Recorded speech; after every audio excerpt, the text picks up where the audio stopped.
In general, a barbell deadlift is considered to be more advanced than a kettlebell deadlift or a trap bar deadlift. And today I'm going to show you two different variations, conventional and sumo.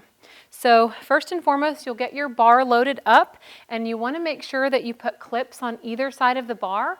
If you were to pick the bar up without clips and you were off kilter a little bit and the weight slid off, that could be really dangerous. So make sure that you put clips on either side of the bar and make sure that the weight is pressed all the way to the end of the bar.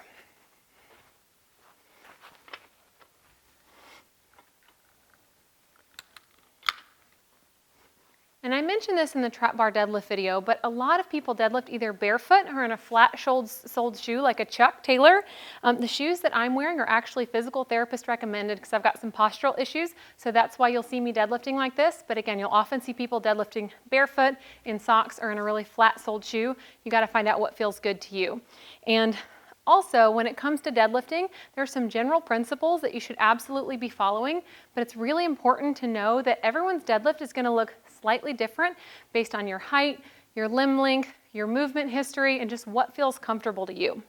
So when you're setting up for a conventional stance deadlift, you want to set up with your feet about hip bone width apart, and you're going to walk right up on the bar. Now, for some people, they like to start with their shins right on the bar. Other people like to start with the bar maybe an inch or two away.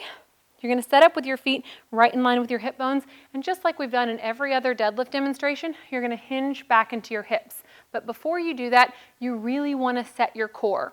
The way that we set our core is by breathing in through our nose, blowing out hard through our mouth, and thinking about getting our rib cage towards our pelvis. That's going to give you a nice stable core.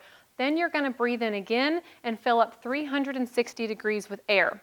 What you don't want to do is fill up only in the front, because you'll see that puts me in lumbar hyperextension. So when you breathe in, blow your air out, and breathe in again. You want to fill up circumferentially or all the way around. Once you've set your core, you're going to push back into your hips, and there's two different ways to get down to the bar. Sometimes people like to push back into their hips, and when they feel their hamstrings kind of catch or get a lot of tension, then they push back into their hips as they bend their knees to get to the bar. Other people like to do it in one smooth motion. It's kind of what they call the short stop motion. I got this from my good friend Justin Ford. You put your hands on the front of your knees, and you push back like you're going to get in a short stop position, and then you continue that motion down to the bar. And what this does is it puts your butt about halfway between your knees and your shoulders, which is going to work really well for a lot of people. If your butt gets any higher, it kind of turns into a Romanian deadlift, and if your butt's any lower, it turns almost into a squat. So having the hips or the butt about halfway between the shoulders and the knees works really well for a lot of people. Once you get down to the bar, you're going to pull on it and create a little bit of tension on the bar. And I liken this to like going tubing, on a lake with a boat. You would never just be on the tube and have the boat take off all of a sudden. What would happen is the boat would start pulling you a little bit, get a little bit of tension on the rope, and then take off. Same thing with this. If you're lifting a heavy weight off the ground, the last thing you want to do is jerk it all the way off the ground. You want to squeeze the bar hard, get tension on your body, and you also want to tighten your lats, which are right here. So you're going to be tightening those right next to your body, and that's going to help stabilize your entire spine. One way to think about that is protect your armpits. Like if someone were going to come tickle your armpits, you'd squeeze your arms down by your side to protect it. So once you've grabbed the bar, gotten in position, gotten really tight, you're going to think about pulling the weight back. It's really important not to think about lifting the bar up. Oftentimes the bar will swing away from you if you do that. If you think about pulling it back and dragging it straight up your legs, that's when you'll be in the best position for a successful deadlift. So right up next to the bar, I'm going to push back into my hips, grab the bar. I want my shins almost vertical. My hips are about halfway between my shoulders and my knees. I'm nice and tight. And I'm going to stand up and bring my hips. Reverse the motion to put it back down.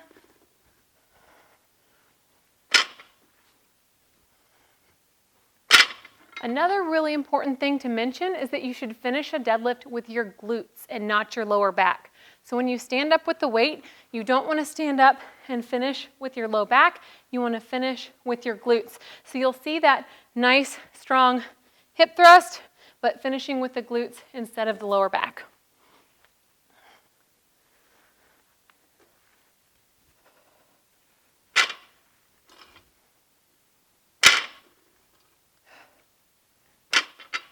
And you'll notice all I do to put the weight back down is reverse the motion. Now I'm going to show you what a conventional barbell deadlift looks like from the side.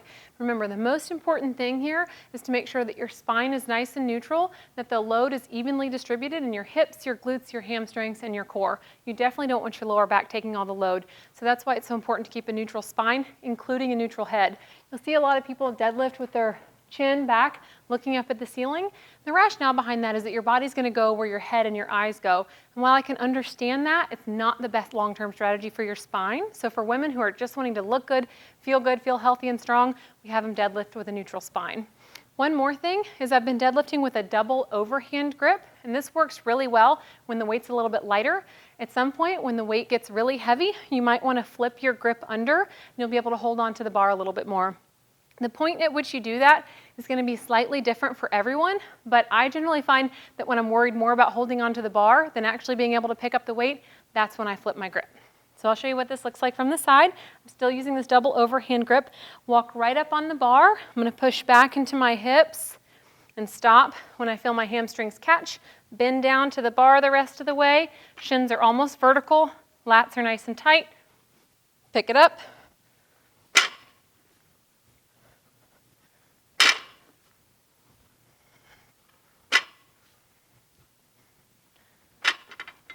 Again, you'll notice my butt is about halfway between my knees and my shoulders, and my spine stays neutral the whole time. And that's a conventional barbell deadlift.